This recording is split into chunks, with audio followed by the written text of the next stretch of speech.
এ বন্ধু,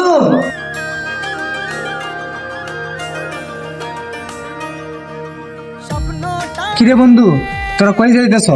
কই যাইতেছি মানে? ছুটি পাইছি, বাড়িতে যাচ্ছি। বাদ যাচ্ছিস মানে? তোরা বাড়িতে যাচ্ছিস, আমারই নিবি না? কিরে তোরে নিমুকে, তুই তোর বাড়ি যা। বাড়িতে যাইমু মানে বন্ধু, তোরা তো জানিস আমি এতিম, আমার কোনো বাড়ি ঘরদর নাই।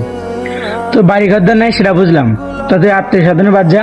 বন্ধু, তোরা তো জানিসই আমার আত্মীয় স্বজন আমার খোঁজ খবর নেয় না। তা তোরা বাসার যাচ্ছিস, আমারও সাথে করে নিয়ে চল, তোদের সাথে একসাথে আমি ঈদ করি। না রে বন্ধু, না, তোরে নেওয়া যাবে না। তোর মতো এতিম নিয়ে গেলে আমাদের মান সম্মান কিছু থাকবে না। আচ্ছা তুই থাক। হ হ তুই থাক।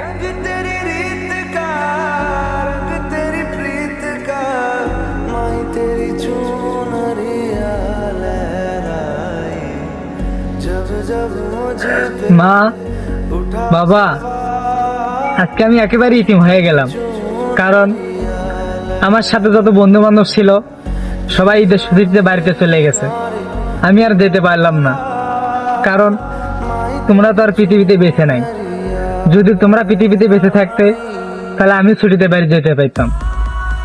সবাই ঈদের মাঠের নামাজ পড়ে এসে তার মায়ের হাতে সেমাই খাবে, আমি কার হাতে সেমাই খাবো? সবাই তো মাঠের নামাজ পড়ে এসে মায়ের থেকে সালামি নেবে, আমি কার থেকে সালামি নেব? আমি অনেক ইতিম হয়ে গেছি মা, তোমরা কেন আমাকে ছেড়ে চলে গেলে? যার দুনিয়াতে মা বাবা নেই তার কিচ্ছুই নেই, একবার দুনিয়াটাই অন্ধকার। দেখো, আমার আত্মীয় স্বজন অনেক আছে, কিন্তু কেউ আমার খোঁজ খবর নেয় না। কারণ আমি যে ইতিম, আমার যে মা বাবা নেই, আমি অনেক মিস করি তোমাদেরকে। তোমরা কেন আমাকে ছেড়ে চলে গেলা? जग से हारा